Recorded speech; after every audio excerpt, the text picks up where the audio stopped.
Imagine caminhar por corredores infinitos de mármore polido, onde o eco dos seus passos se perde entre colunas que tocam o céu.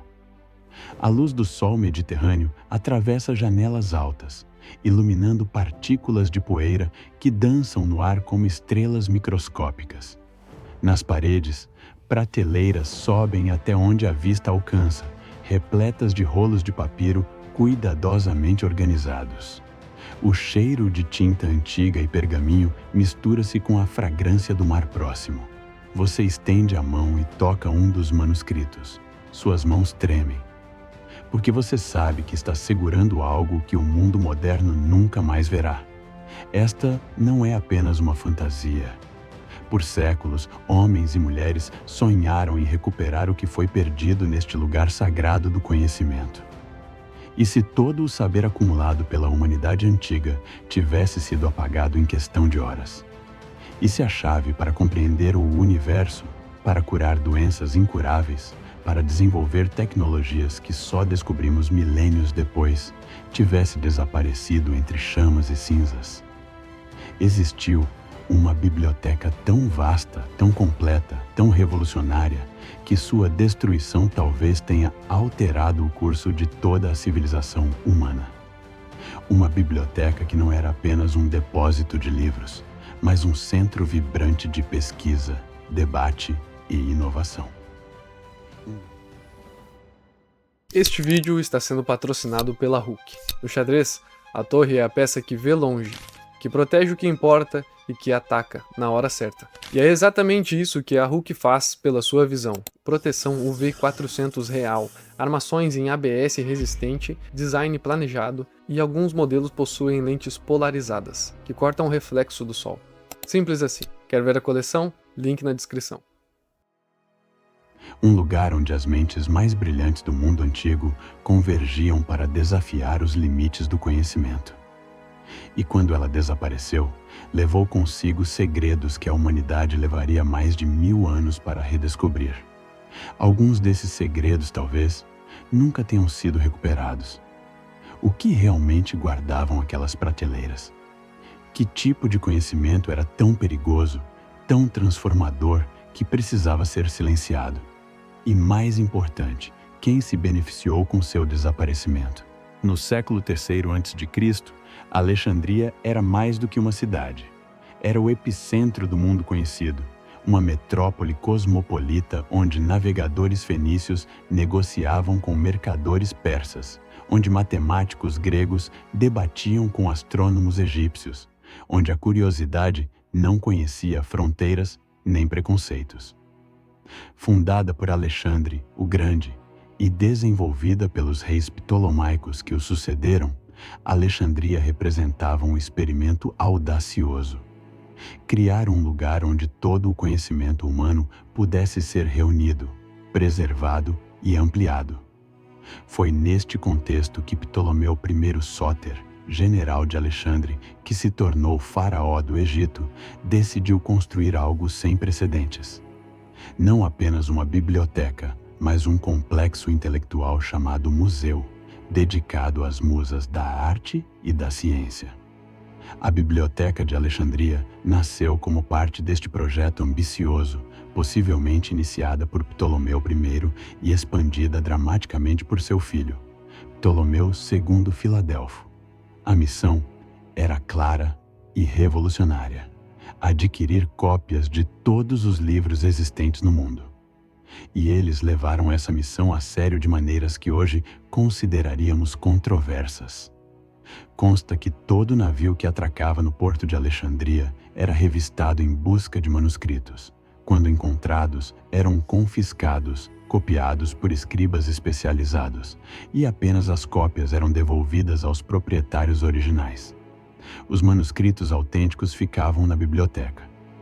Ptolomeu II teria escrito a todos os reis e governantes conhecidos solicitando empréstimos de obras importantes, prometendo devolvê-las após copiá-las. Algumas fontes sugerem que ele pediu emprestado manuscritos oficiais de Atenas, depositando uma fortuna como garantia, mas nunca os devolveu, preferindo perder o depósito a perder os livros. Em poucas décadas, a biblioteca acumulou entre 400 mil e 700 mil rolos de papiro. Para compreender a magnitude deste número, é preciso entender que cada livro antigo poderia ocupar múltiplos rolos. Uma única obra como a Ilíada de Homero exigiria 24 rolos separados. Isso significa que a biblioteca continha dezenas, talvez centenas de milhares de obras distintas. Textos de civilizações da Babilônia, da Índia, da Pérsia, da Grécia, do Egito, tratados científicos, poemas épicos, registros históricos, manuais técnicos, filosofia, teologia, matemática, medicina, astronomia.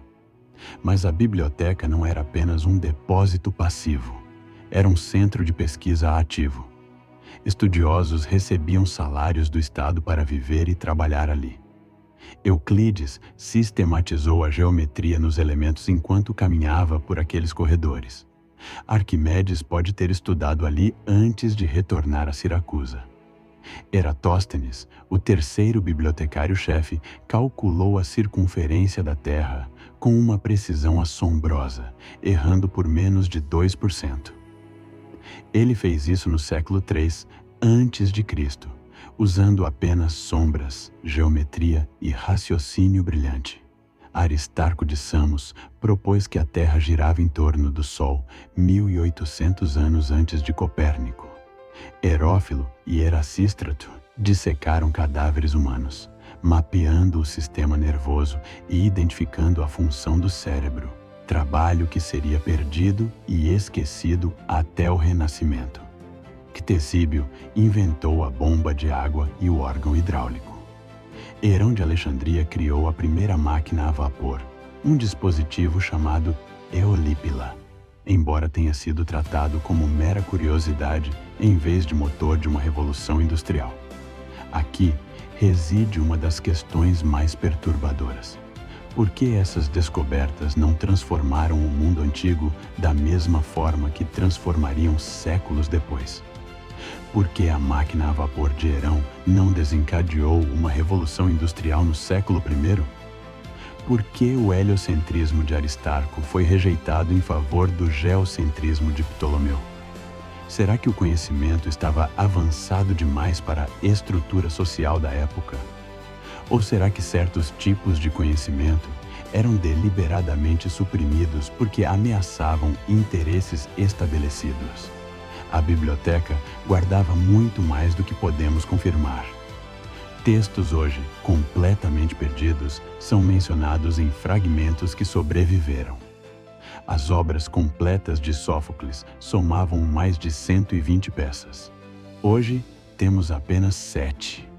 Esquilo escreveu cerca de 90 tragédias. Conhecemos 7. Dos 143 livros da história de Roma, escrita por Lívio, restam apenas 35. E estes são apenas os autores que conhecemos, porque algumas de suas obras sobreviveram. Quantos escritores, filósofos, cientistas foram completamente apagados, seus nomes e ideias desaparecendo sem deixar vestígio? Há lendas persistentes sobre textos que teriam existido na biblioteca. Supostamente, havia cópias dos registros completos da biblioteca de Persépolis, que Alexandre queimou em sua conquista da Pérsia. Esses registros poderiam conter conhecimentos da Mesopotâmia, da Babilônia, talvez até ecos de civilizações ainda mais antigas. Alguns relatos mencionam tratados de alquimia avançada, não a busca mística por transformar chumbo em ouro, mas química prática, metalurgia, farmacologia.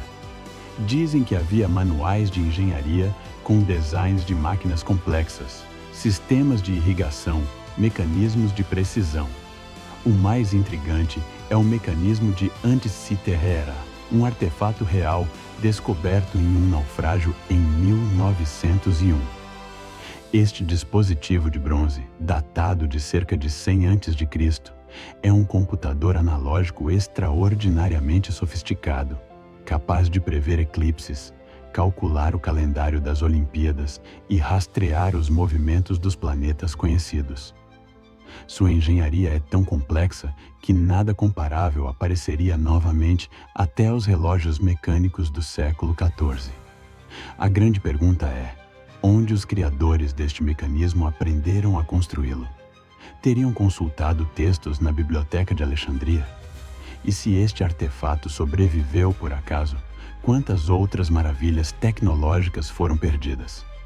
Alguns historiadores sugerem que a biblioteca continha conhecimentos médicos que não seriam redescobertos até a Era Moderna. Galeno, médico grego do século II, descreveu procedimentos cirúrgicos e compreensões anatômicas que só seriam retomadas mais de 1000 anos depois.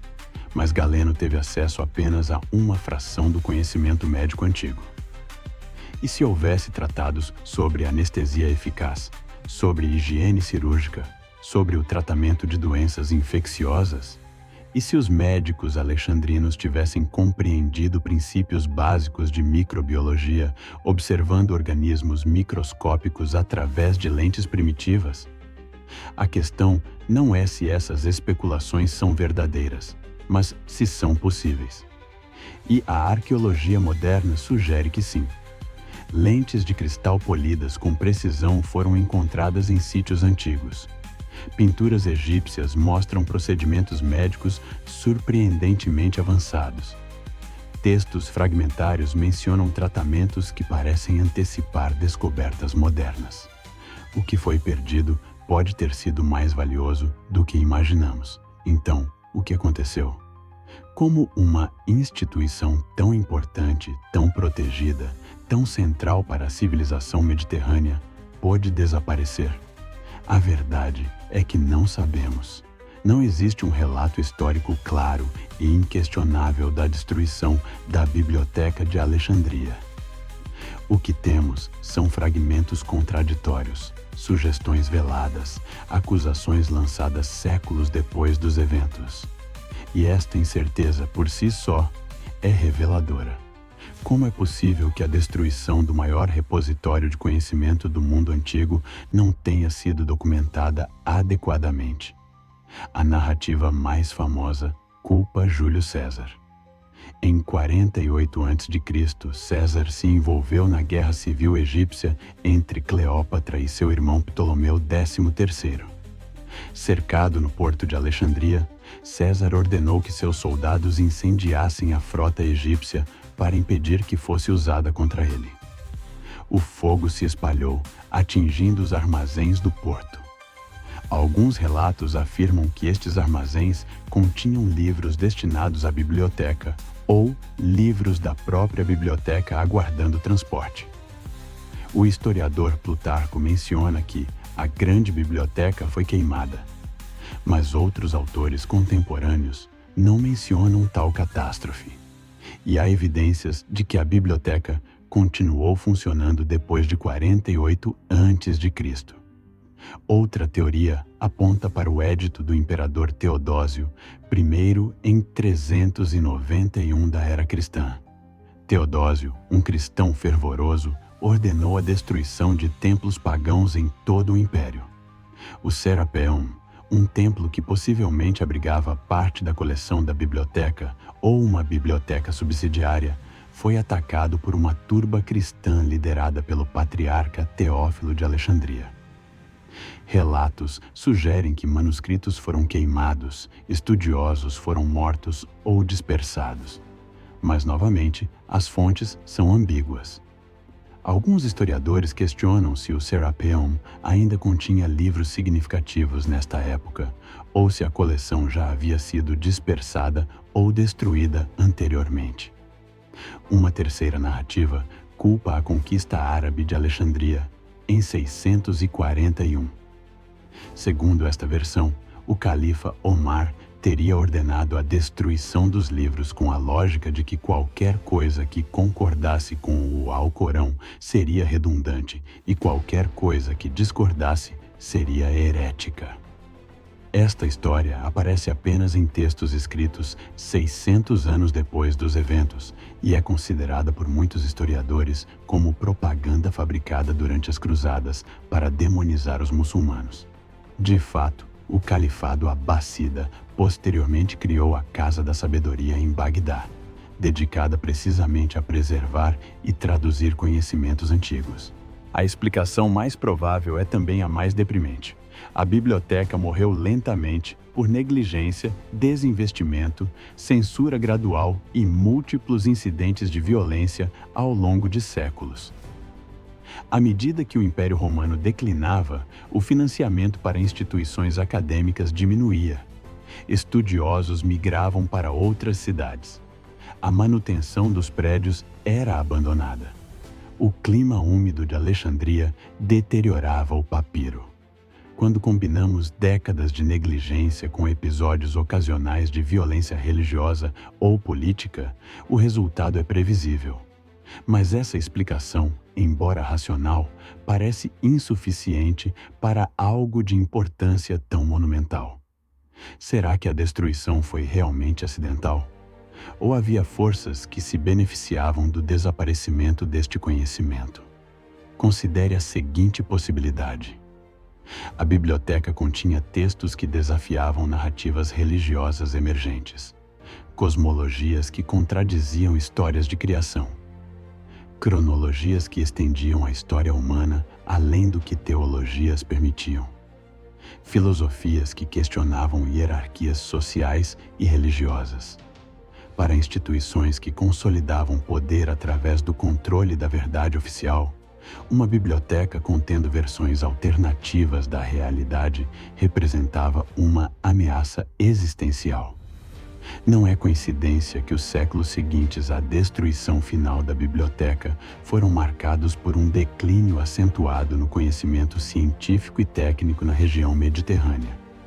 A era que chamamos de Idade das Trevas foi, em grande parte, uma era de trevas porque as luzes haviam sido apagadas. O conhecimento não foi apenas perdido, foi ativamente suprimido.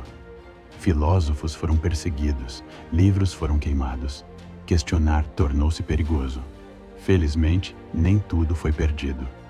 Estudiosos islâmicos preservaram e traduziram textos gregos durante a Idade Média Europeia. Obras de Aristóteles, Galeno, Ptolomeu sobreviveram em árabe e foram retraduzidas para o latim, reimitando o pensamento europeu durante o Renascimento. Mas estes eram apenas fragmentos. A vasta maioria do conhecimento alexandrino desapareceu para sempre.